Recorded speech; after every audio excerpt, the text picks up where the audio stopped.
Hello. आप सभी सत्संगी कैसे हैं? मौज में हैं?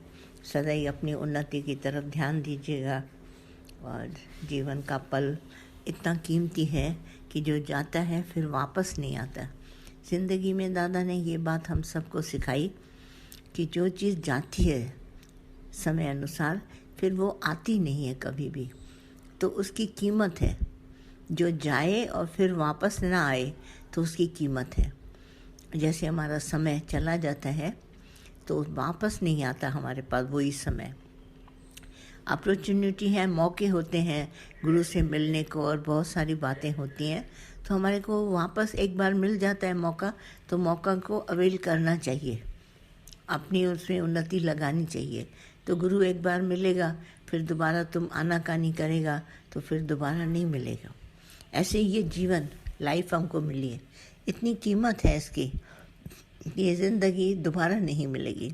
खास करके मनुष्य चोला, ऐसे तो आएंगे जाएंगे बहुत संसार में, इसकी कोई बात नहीं होती। और कर्म और धर्म की तरफ कोई ध्यान न दीजिए, बस अपनी आत्मा का निश्चय करिए और समय अनुसार जितना आपको मिले। सांसें जैसे एक बार सांस जाती है तो दोबारा फिर वापस नहीं आती, तो इन सब की कीमत करके राम सिमरन में अपने आप को लगाना चाहिए। दादा उठते बैठते कहते थे बस भगवान का ध्यान, ओम जपो, हरि ओम कहो, राम राम कहो, जिधर भी है सब तरफ से ध्यान निकाल के आत्मा में रखते थे। ऐसे ही देखो भगवान श्री कृष्ण ने अर्जुन को बोला कि सबसे मन हटाकर, मन का विचार, सारा दिन हमारे विचार चलते हैं, कभी इसमें कभी उसमें कभी उसमें, तो इन सभी विचारों को अपने में समाने के लिए क्या बोला भगवान श्री कृष्ण ने? बोला हे अर्जुन, सबसे मन निकालो। और फिर ऐसा भी कहा सर्वधर्मान कर्मान, कर्म भी बोला है, सर्वधर्म कर्म सब छोड़ के। हम लोग सारा दिन कर्मों की तरफ ध्यान देते हैं तो हमारा जीवन नहीं बनेगा। अच्छा कर्म बुरा कर्म हमेशा कहते रहते हैं, तो इसके लिए दादा ने बोला और भगवान श्री कृष्ण ने बोला कि सर्वधर्मान कर्मान परित्यज्य, उसको एकदम छोड़ो और माम एकम शरणम व्रज, मुझ आत्मा की शरण ले लो। तो आप देखो कीमत है ब्रह्म स्वरूप आत्मा, सदैव सच्चिदानंद स्वरूप दादा बोलते थे और आत्मा का ही ध्यान कराते थे और कुछ भी नहीं करते थे। सारा दिन सिमरन और मनन चलता रहता था, मन को मनाते थे बार बार, नहीं भगवान है, फिर बोलते थे भगवान है, फिर भूल गया फिर भगवान है, फिर भूल गया फिर भगवान है। ऐसे करते करते दादा ने हम सब का जीवन ऐसा रसमय बना दिया जो हमको कभी महसूस ही नहीं हुआ कि जीवन की कड़वाहट क्या होती है। और आज भी हम सबको इतना उम्मीद से देखिए, सब हमारे सत्संगी आप सभी को मदद करते हैं इस बात में, भगवान और आत्मा की तरफ। तो इसको अच्छी तरह से अंदर में जानो, जानकर उत्तमता में बैठ जाओ। उत्तमता में ऐसे बैठो जैसे कभी तुम्हारे को कुछ हुआ ही नहीं। अपनी देह की कीमत करो, ये दोबारा नहीं मिलने की। मनुष्य चूल्हा सबसे उत्तम है। सारी दुनिया देखिए, इसमें कुछ भी हमको समझ नहीं, जैसे भोग दुनिया है, और ये जो दुनिया है वो सबसे उत्तम है। तो इसकी तरफ कीमत दो, इसको कीमती बनाओ, एक एक पल इसका कीमती बनाओ। बाकी जो शरीर के लिए नेसेसरी चीज़ें हैं जैसे खाना पीना, रोटी कपड़ा मकान, ये सब आपको भगवान देगा, और अच्छी तरह से इसको भी संभालिए जैसे कभी आपको मन का विक्षेप किसी तरह से ना हो। और इस बातों में जब भी विक्षेप होता है, शरीर को लगाओ राम सिमरन में, और जो कर्म है इसके द्वारा सतो रजो तमो हमको शरीर में दिया है, उन कर्मों से कर्म करो जो भी तुमको मिलते हैं। नित्य नैतिक जो भी हमारी रिस्पॉन्सिबिलिटी हमको देह पर दी गई हैं, कर्म दिए हैं, वो हम सबको निभाने हैं। और अपनी कमाई, अपना ये अपनी पूंजी सब अपने पास रख के, ये सब इसके लिए कोई मना नहीं है। रिश्तेदार हैं, इधर हैं, घूमना फिरना, नौकरी चाकरी सब तुम्हारे को है, पर मन को ऐसा उत्तम बनाओ और संकल्प करो मन से कि हमको भगवान का सिमरन करना है। जहाँ भी बैठो हर वस्तु पर भगवान भगवान की याद करो, और उसी याद में तुम सदैव आबाद रहेगा और कभी तुमसे भूलेगा नहीं। जब कभी भी भूले किसी बात में तो फिर ध्यान करना भगवान का। तो कीमती चीज़ों को कभी हाथ से गंवाने नहीं दो, न जाए तो अच्छा है।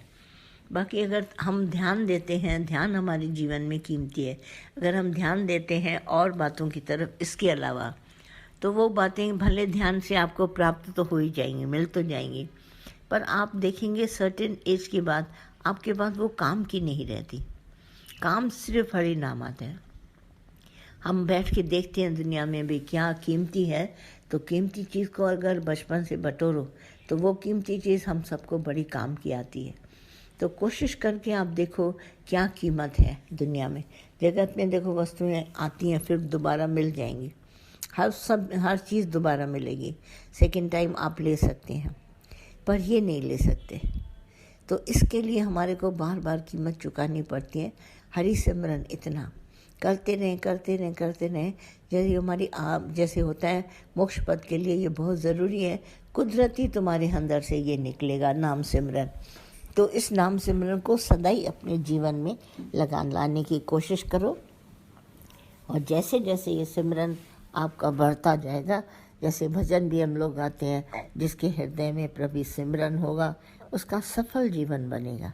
जीवन की सफलता किस में है? आप अंदर में सोचेंगे इस जीवन में हम सफल हो गई, कोई वस्तु और धन दौलत और रिश्तेदार, ये सब नहीं।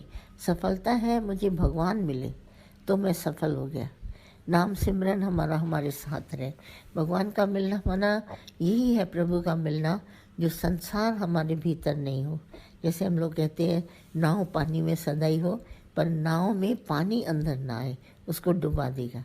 संसार हमारे लिए बाहर की तरफ है और उसको सदाई रखते हैं हृदय में राम, और हाथों से ये काम संसार के होते रहेंगे, पर हृदय में सदाई नाम सिमरन रहे।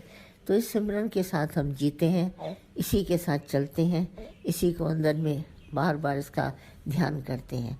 कभी जैसे बीच में टूट भी जाता है तो फिर उसको याद करते हैं। और सदाई साधु संतों सबने कहा कि प्रभु का सिमरन साध के संग होता है, क्योंकि साधु जन जो खुद सिमरन करते हैं उनके साथ बैठ के पढ़ेंगे। जैसे क्लासरूम्स क्यों बने हैं, 60-70 बच्चे एक क्लास में हैं, तो अगर सब बैठ के पढ़ेंगे, एक मास्टर होता है 60 बच्चों को पढ़ाता है, तो एक मास्टर से 60 बच्चे सब साथ में पढ़ते हैं, कापियों में लिखते हैं, एग्ज़ाम में लिखते हैं। इससे ज़्यादा भी होती है, कहीं कहीं तो बहुत रश होती है। सीखने के लिए हमारे को साध संगत चाहिए।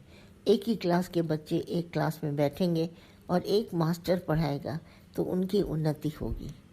तो ठीक इसी तरह कहीं भी आप जाइए, कोई भी चीज़ आप सीखेंगे तो एक मास्टर होगा, 60 बच्चे होंगे, कभी कम होंगे कभी ज़्यादा होंगे। तो सीखने के लिए हमको साध संगत बहुत ज़रूर चाहिए। कुदरती ये मनुष्य का जो चोला है, ये देखकर अपने आप ही इधर उधर से वो जपता है राम, तो हम वो राम कहता है तो हम भी राम कहते हैं। ऐसे करके दादा ने हम सबको चढ़ाया, और हमको क्या दे के गए जीवन में? सत्संग का दायरा। और इस सत्संग के दायरे में जिसने शुरू किया सिमरन, उसका आज दिन तक सिमरन चलता ही रहता है।